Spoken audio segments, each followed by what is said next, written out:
নমস্কার বন্ধুরা, আজকে বাটি পোস্ত রান্না করছি। পোস্ত কড়াই গরম করছি, একটু তেল সামান্য দিয়েছি, গরম করছি। এই যে বাটি পোস্ত বেটে নিয়েছি, মিক্সারে বেটে নিলাম।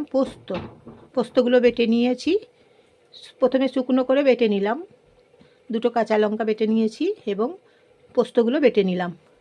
রান্না করছি পোস্ত। তারপর পোস্তগুলো এখন দিয়েছি গরম কড়াইয়ে, গরম তেলে জল দিলাম, জল দিয়েছি। পোস্ত রান্না করছি নেড়ে চেড়ে।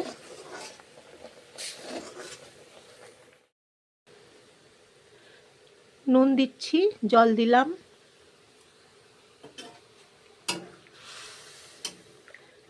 পোস্ত রান্না করছি, নিরামিষ পোস্ত। বন্ধুরা নমস্কার নেবেন, সুপ্রভাত। সবাই নমস্কার নেবেন জয়ার রান্নাঘর থেকে। একটা লাইক করবেন, নিরামিষ পোস্ত রান্না করছি। একটা সাবস্ক্রাইব করবেন। কেমন হয়েছে পোস্ত রান্না বলবেন, শেয়ার করে দেবেন, আপনাদের পরিবারকে সবাইকে শেয়ার করে দেবেন। এখন কিছুক্ষণ ফুটিয়ে নেব। পোস্ত হয়ে গেছে, বাটি পোস্ত রান্না করে নিলাম, নিরামিষ, একদম প্লেন পোস্ত, সাদা মাটা পোস্ত।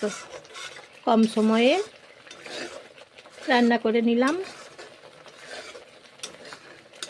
বাটি পোস্ত।